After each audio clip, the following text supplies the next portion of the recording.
Hey, what's going on guys? It's Bertrude. Welcome back to the channel.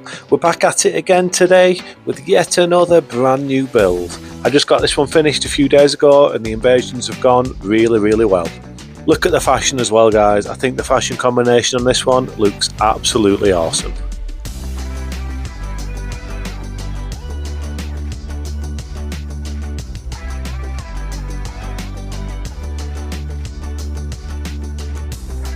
So this one's a level 125 build, we've got 60 vigour, we've got 50 strength, and then we've got 25 faith. It's a strength faith build with 13 intelligence because one of the incantations requires it. Then if we look at our flask, we're using the Holy Shrouding Crack tier to boost our holy attacks, which benefits all of our weapons, and we're using the Opaline Hard tier for some extra damage negation. In theory, this build is quite simple. We've got a rapier in our left hand, and this is equipped with Endure.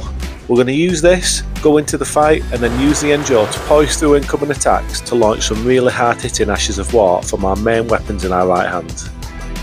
Our main weapons on the build include the Great Club, the Envoy's Great Horn, the Envoy's Long Horn, Ordovus' Great Sword, and Telluria's Tree Spear. All really good weapons with some really hard-hitting Ashes of War. We've got a couple of incantations on the build, including the Discus of Light. This doesn't do hardly any damage to be honest, but it's a bit of added utility and I've never used it before, so I wanted to give it a go. Plus, it kind of suits the build. As well as this, we've got the Golden Vow for the added damage buff. And that's the build guys. Like I said, in theory it's quite simple, but when you see it in action you'll understand the playstyle a lot more and see how effective it is. Anyway guys, please don't forget to like and subscribe, but besides that, it's time for you lot to sit back, get your feet up, get yourselves a cup of tea, and enjoy the video.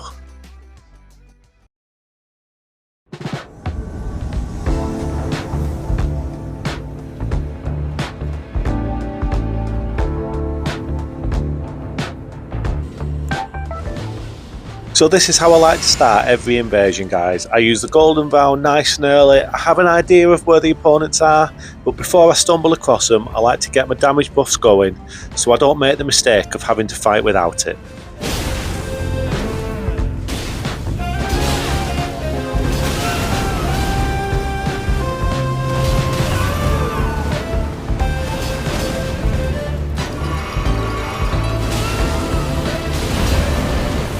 You can see I'm in quite a tricky 3-on-1 situation here, but that's where having an Ash of War like the Ordovus' Greatsword comes in really handy.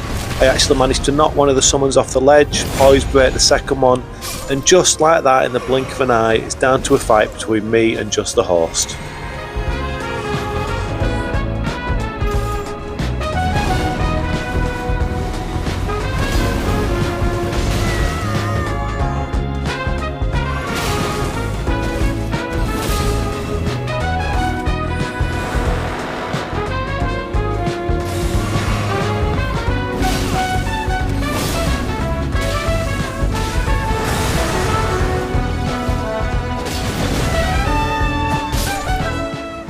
And that was the first example of how this build works guys.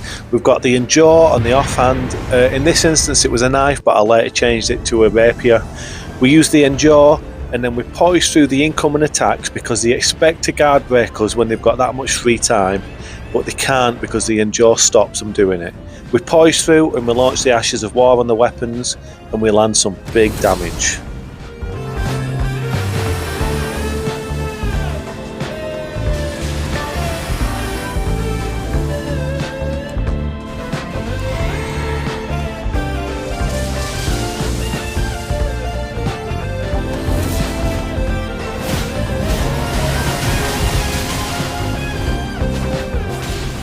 I took a little bit of a chance there. It was just a duo at the time and I thought I'd push through and try and be a bit aggressive, but once I realised that the blue was coming into the fight it was time to back up and give myself a bit of space.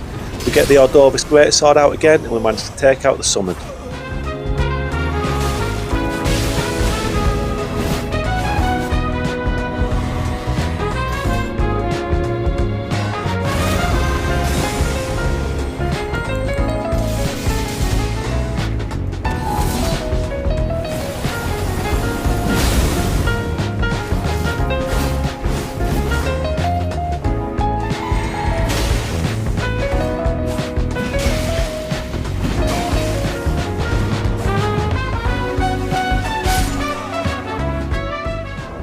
It's really handy having the rapier and the offhand. Obviously we're using it for the Ash of War and Jaw on the build, but it's really good at finishing off low health targets. As I caught up to the host, it looked like he was quitting, so I was infuriated at this at the time, so I was trying to punch him off the edge of the ledge here. But just as I was lining him up for the last punch, he reawakens and he's got a bit of fight left in him. So let's see if we can finish him off proper.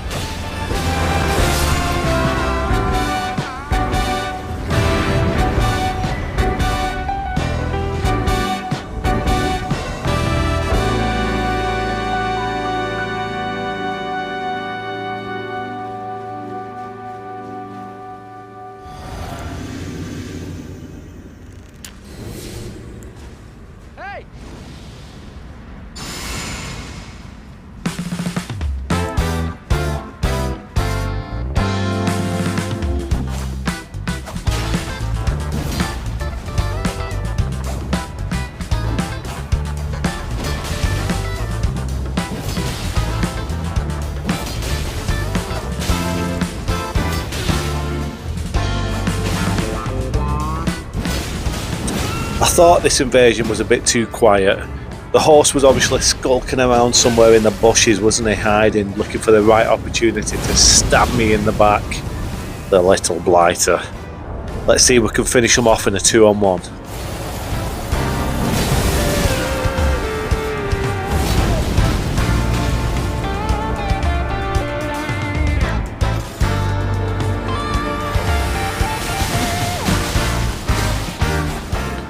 A very near miss there with the Envoy's Longhorn against the horse. We got him down to some really low health, we just weren't quite able to finish him off. You probably noticed there that I didn't use Endure at that point when using the Ash of War. So you know, you are capable of using these Ashes of War without using Endure, but take that for example, with Poise through the Marika's Hammer Ash of War, that would surely have knocked us off our feet previously if we didn't use the Endure. We poised through that attack and was able to land a big bubble damage with the Envoy's Great Horn, and we got the win in the invasion.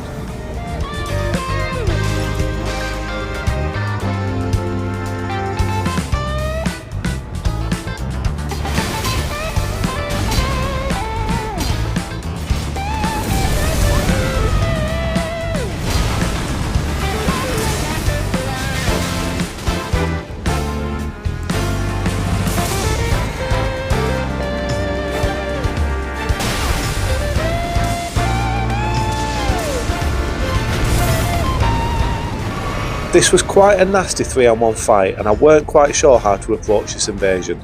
These three were doing quite a lot of damage with the weapons they were using, and I had to be really careful. Luckily for me, one of them jumped down off the ledge and I was able to take advantage of that. Even though I didn't kill the guy, I was able to use that opportunity to work myself into a position where I could use the Ordovus' Greatsword Ash of War, and I managed to take one of the group out.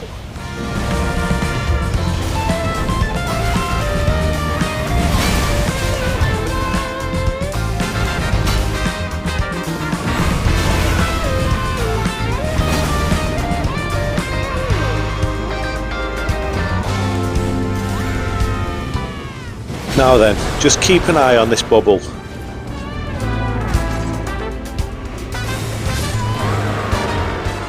That's how easy it is, boys. Just get yourselves an Envoy's Great Horn. These bubbles, man. Don't mess with them.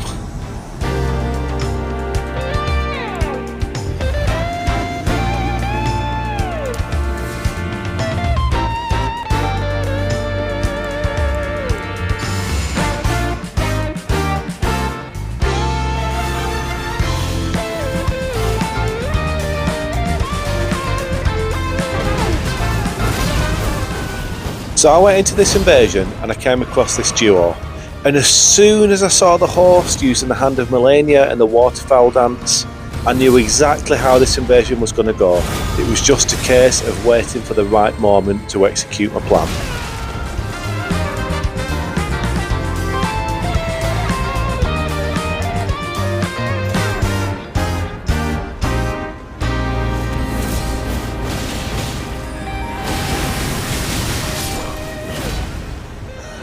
And there we go, that is the absolute beauty of this setup and where this build really shines. If you come across an overly aggressive player, or someone who likes to use the Ash of War in their weapon, that gives a lot of forward momentum. All you have to do is pop Endure, press L2, and you're going to get the win.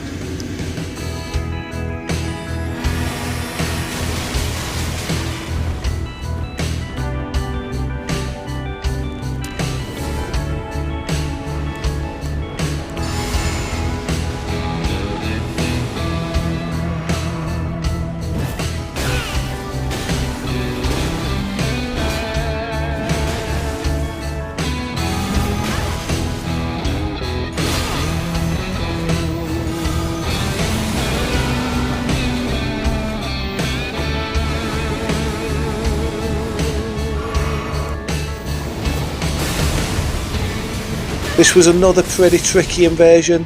I came across this player who was obviously using the blue summon ring. He gets one blue baby in to help him. He's using the waves of piss, there's lightning bolts being thrown around, it's in a narrow corridor. I've got to be on my toes, just try and keep my distance and pick my moments to attack, and I'm sure I can get some big damage in.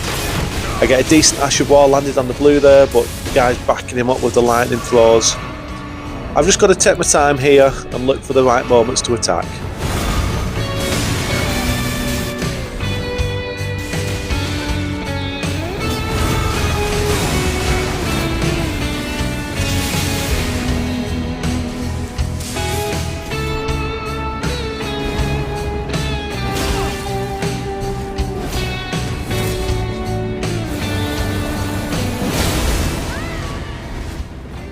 A really narrow miss on the horse there. That was so unlucky not to kill him with that shot. But at this point another blue spawned in, so I know that it's now or never. I'll use the Endure and I'll wind it up and launch the rocket and we get the kill on the horse. That's a really good way to use Hilarious Tree Spear. It's quite an easy Ash of War to dodge if you're at any range, but if you use it as a close range bomb like I just did, it can be really effective, especially on this setup using the Endure to poise through the attacks.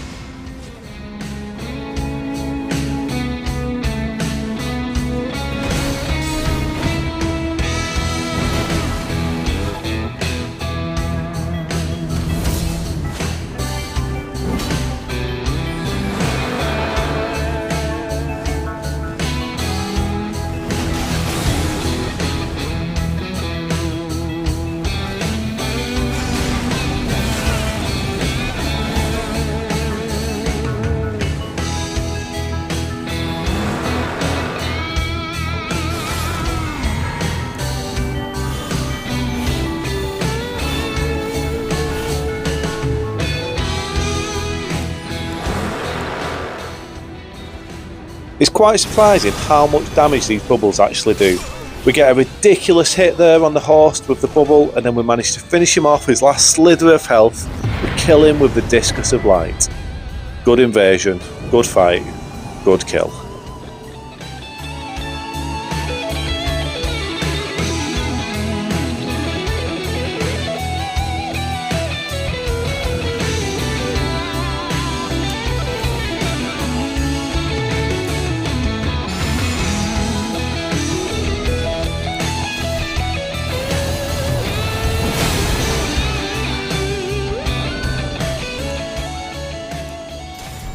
So when I was brainstorming this build, I was thinking about weapons that I really wanted to use which I hadn't yet used on the build. The main ones on here on this build were the Great Club and the Boy's Great Horn. Those were the two weapons that I really wanted to fit onto a build. Both high requirements for strength, they both have holy damage, so I knew I wanted to use those two weapons. From there I started looking into what other weapons scale well with strength and also do holy damage, and that's how this build came about. I looked at all the Ashes of War that all the weapons use, and I thought they all do some big close range damage. Majority of them do big close range damage, but they've all got quite long wind-ups for the Ashes of War. So how can I put this build together with these weapons and make it work? I knew there was a chance that I could be stunned out of the wind-ups on the weapons at close range, but I knew that I wanted this build to be a real brawling build. So that's where my idea came forward from. The Endure into the Ashes of War and the weapons, and this build was born.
You can see a little bit of long range harassment there with the Discus of Light. This spell really doesn't do much damage at all. I don't know if I'm just not using it in the right way or my stats don't suit it. But yeah, it doesn't seem to be very useful. But like I say, it was an incantation that I'd never used. It suits the build, it suits the gold theme of the build, and it's just a bit of added utility.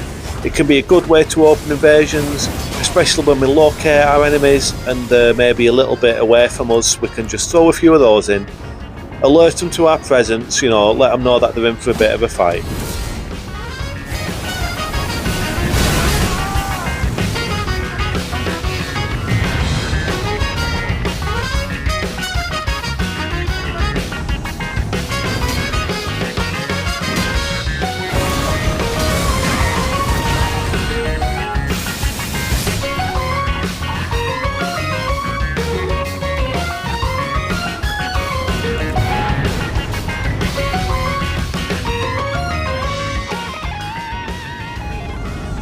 And this is the last invasion of the video, guys. I hope you've enjoyed it. This was a real good one putting together. It kind of turned out just as I envisioned it working. It's so satisfying when I think of a build, I put it together and it kind of goes smoothly. I don't have to make that many changes. This was definitely one of those times. It came together really well. Please don't forget to like and subscribe, guys, if you like the content. I don't want to bore you with this, but we are getting closer and closer to 1,000 subs. I think we're about 140 subs away from the big 1k mark, and trust me, that'll be a day for celebration. Anyway guys, that's enough from me, so you enjoy the rest of your day. Look after yourselves, look after each other, take it easy, and I'll see you next time.